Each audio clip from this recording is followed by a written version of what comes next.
Oh, hello, my friends. So it is time for yoga lesson number 7.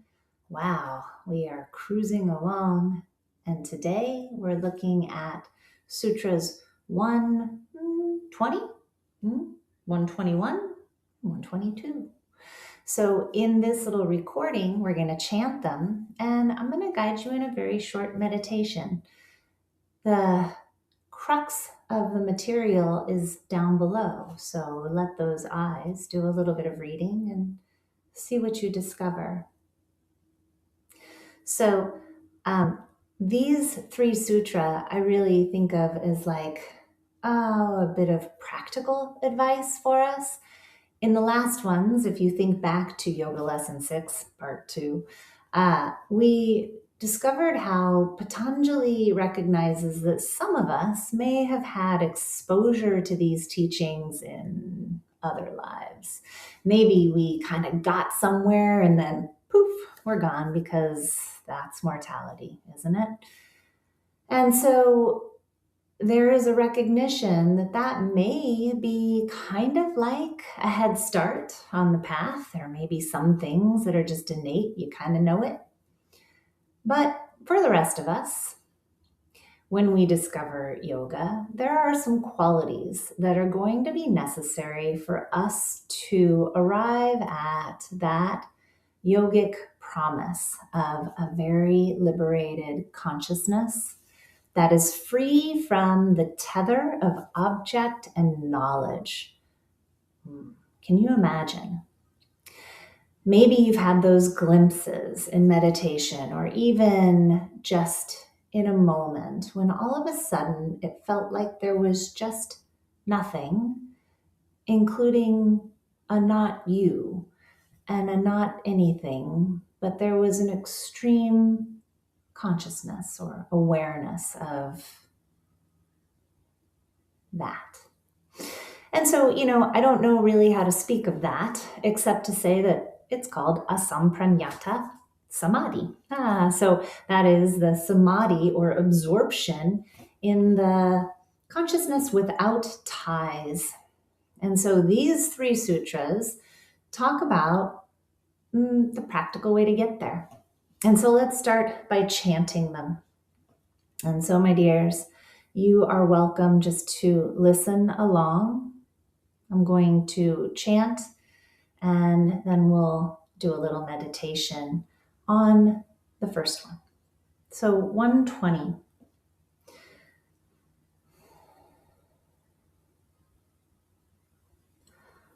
Om Shraddha Virya Smriti Samadhi Prajna Purvaka Ittaresham. 121. Tivra Samveganam Asanam.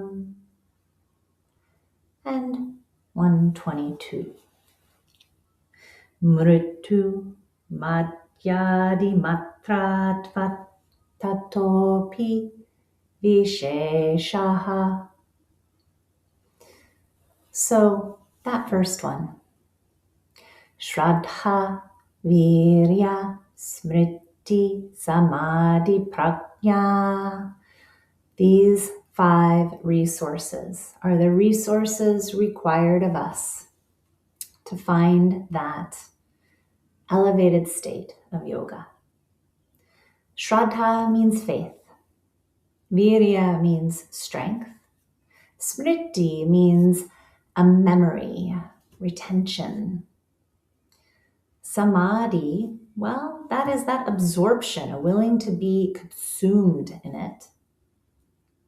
And then prajna is wisdom or discernment. Insight, a willingness to receive insight. So those are the qualities required. And so we're going to do just a little simple meditation. Now, of course, we may all have some reluctance to look at this word faith because it can be so tied up in our perceptions of religion or maybe our experiences of religion. But let's agree that when we talk about faith here, we're talking about something that's more like a conviction or confidence, trust.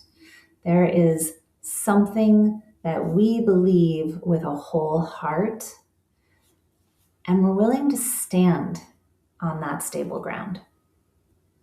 So let's just close our eyes for a moment, if you're willing. If it feels better to keep your eyes open, well, then do. I'm right here. Hey-oh. Either way, find a posture of self-respect, whatever that means for you today. Find your breath. And we're just going to do a very simple contemplation. As you find your breath, feel how it comes and goes. Isn't it true that every breath in is a gift? And every breath out is a gift. And as you breathe in, I wonder what it's like for you to receive that gift with a welcome heart. And as you breathe out, I wonder what it's like for you to release that gift with that same open heart.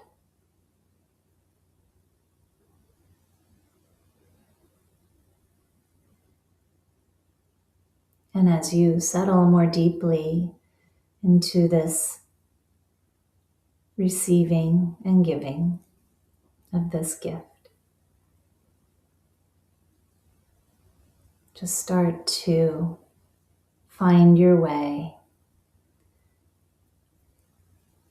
into a very softened position. And softened position